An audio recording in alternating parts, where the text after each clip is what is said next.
Hello and welcome to Ula Tea Leaf Readings. My name is Lenor and today I'm going to be reading your tea leaves. This is a horoscope for Virgo. If Virgo is your solar, lunar, ascendant/rising sign, then this is a message for you. Okay, let's get started.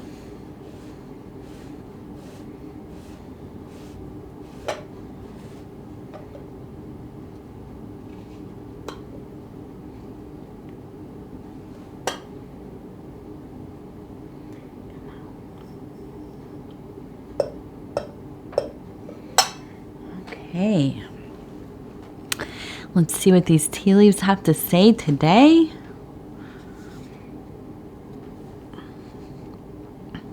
And so our card is the Hierophant or Hierophant. I think it's the Hierophant, but I always call it the Hierophant. Oh, goodness.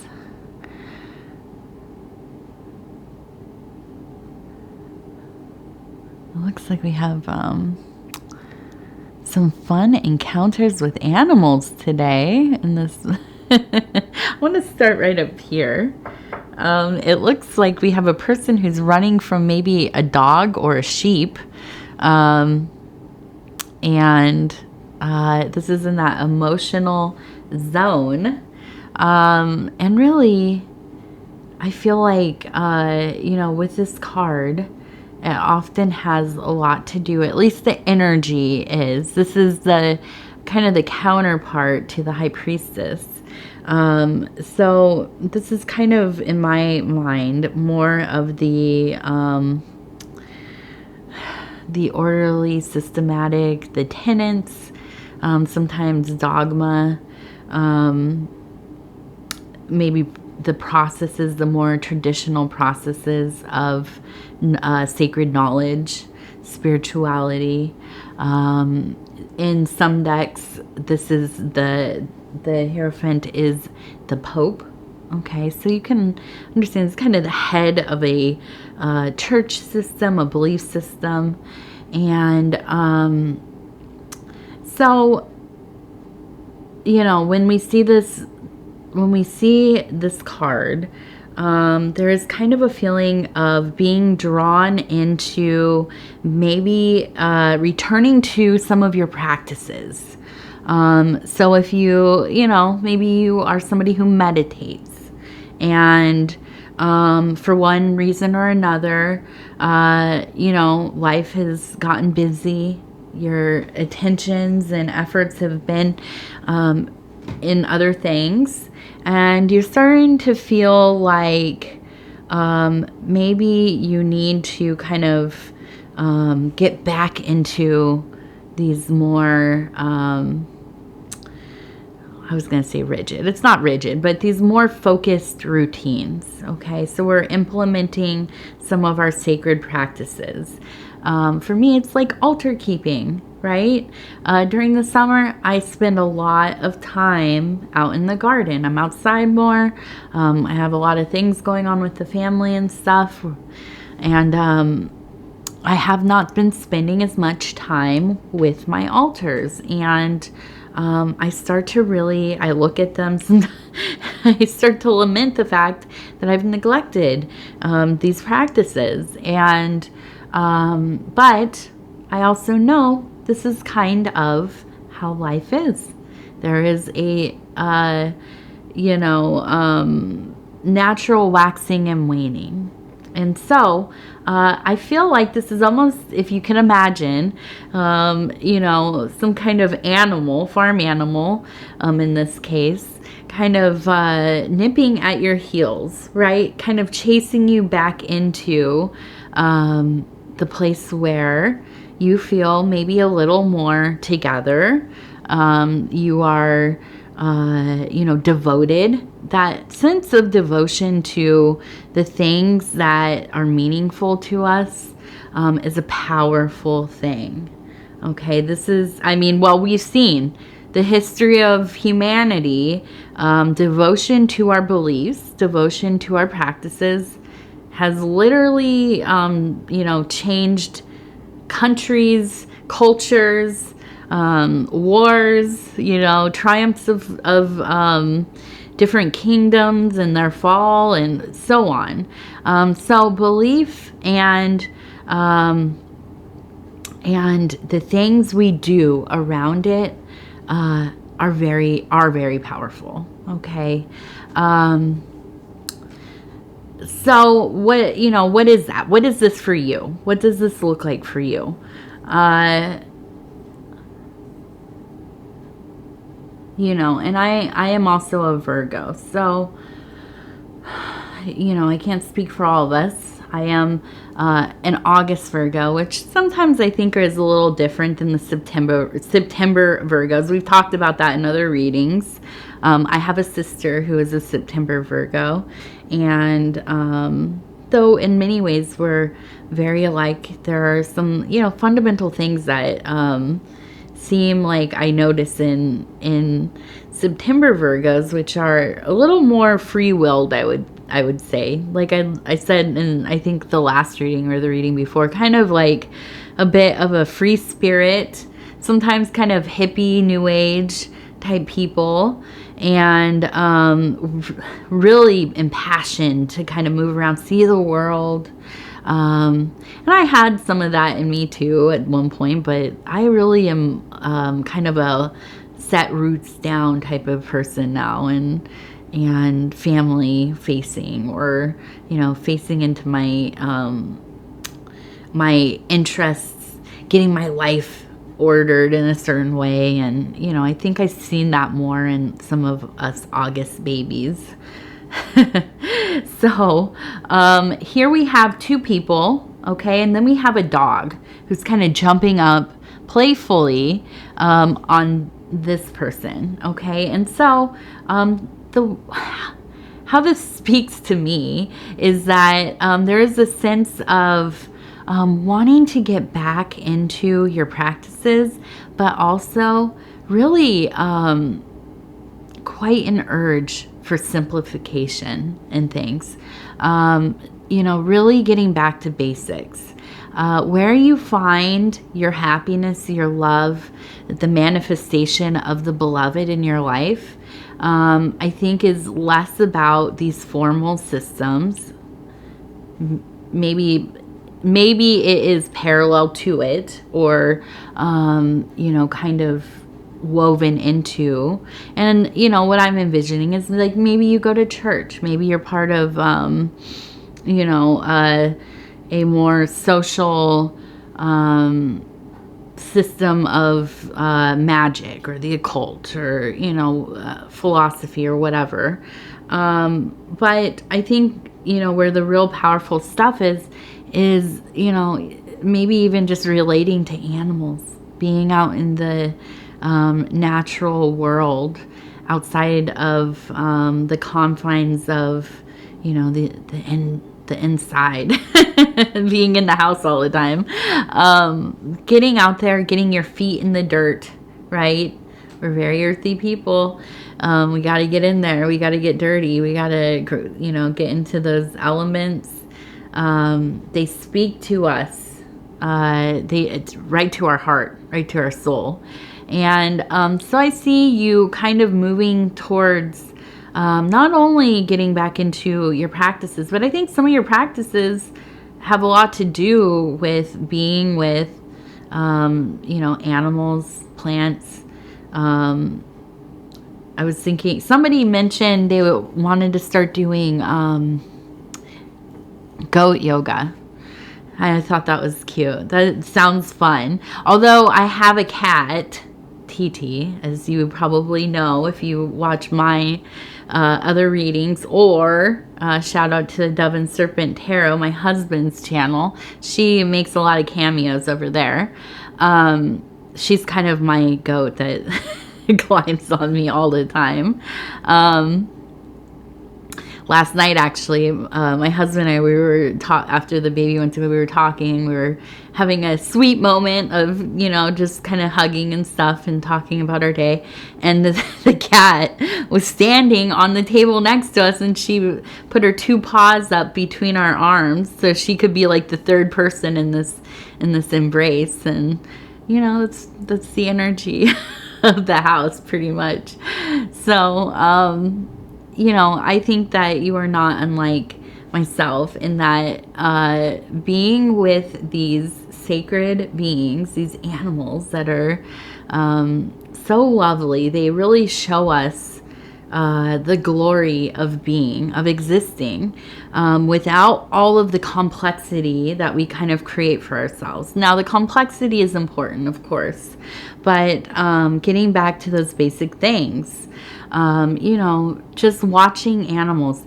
When they are hungry, they eat. When they are full, they finish. When they want to go stand, you know, in the sun, they do it. You know, when they're ready to take a nap, they take a nap. And, you know, of course, our days are busy. We're all busy all the time, right? But where we can carve out little moments where we can kind of be led by our instincts more than, you know, our to-dos, right? There's something very beautiful about that. It's that simplicity is serenity. And that serenity is kind of food for the soul, isn't it? And so I see we also have this beautiful line right across here. We also have this, it looks like a person who is kind of, I almost imagine has like a torch, right? And they are kind of lighting this beautiful line ablaze, kind of lighting the way, if you will. If you can imagine maybe like a walkway that has a bunch of candles, you know, or those old-timey oil lamps, right? And so kind of an illuminator. And I feel like, you know, since he or she is right here in this emotional zone, there is a sense of really just being led by this intuition, these emotions, you know, letting yourself feel the holiness of being, letting yourself feel the divine in the little things that we do, in those simple moments, in those quiet places. And, you know, this makes all the difference in our life. It's easy to get away from it, but when we are reminded, when we receive that message, hey, it's time to kind of come back in and, you know, kind of, well, you know, make our lives a little more minimal, open up some space so we can feel more, we can sit in, you know, just being a conscious, spiritual, you know, on the road to evolution or spiritual evolution, enlightenment, if you will. It's, you know, we must heed that calling if we can, right? Make it happen. And then, you know, as it does, life kind of just busies up again and we start to get away from it. But always kind of, you know, the flow of the water back and forth. The tide comes in, the tide comes out. And that's the way it is, right? And that's okay. There's nothing to lament in any of that. It's all part of the path. You know, as I've talked about in other readings, I am in recovery and I do 12-step. And a big thing we talk about is what's called backsliding, or, you know, what you might know as relapsing. Okay. And it doesn't have to be that you go back to what you were doing. You know, if you were somebody who was a drinker, you don't have to go back to drinking, but there can be a backsliding in your coping mechanisms, your anger. That's a big one, right? The anger, destructive behaviors, and so on. And I only mention this not because this is really what I'm talking about in the reading, but just that this is part of our process of recovery. We know that these things are going to happen. Okay. And the fact that we are able to identify them shows that there is progress. Okay. And this is true in life. You know, we work hard to get to a place where we feel closer to the universe. Then we realize we're always close to the universe. We are the universe, right? But we get distracted by things. We get busy with things. We feel sometimes less spiritual than ever, right? But when the moment that you notice that and you decide, I'm going to implement some of the things, the techniques that I know help me feel more sacred, that help me open up a little bit more to receive those divine inspirations, to walk in my truth, and so on. Those moments are maybe the most sacred, even when we feel so far away from everything. Those are the important times. Those are the moments of awakening. So, you know, when we get to this moment, it's hard not to think, oh, God, I've really like forsaken my practices. I haven't prayed in months. You know, I haven't done my postures or yoga or whatever you do for a year. I'm such a bad, a bad spiritual person or a bad believer or whatever. But that's not true. That's not true. We always have time to get back on, right? To get going. So be kind with yourself. Be that loving energy that we know we all need. I know, easier said than done, but I implore you. All right, let's look at this one. And I see a face here. And when I look at this, I see kind of those beautiful paintings of Gaia, where it's the goddess kind of in the side of the mountain. And, I feel like we're really in that powerful, fertile energy, right? And I think that this really kind of just is the exclamation mark on what I was just saying. This energy, that Earth Mother energy, that devoted, unconditional love, enduring, honest, right? Sometimes a little bit harsh. It can be brutal. But in this context, there is that loving, inviting you back in. That loving nature that tells you, okay, come back in. Come back into where it's warm, right? Come out of that cold weather out there. Return to this place that feels sacred and holy to you, okay? And, do it in baby steps. That's always, my other thing I talk about on here. And I always have to laugh to myself because, of course, I got it from that Bill Murray movie.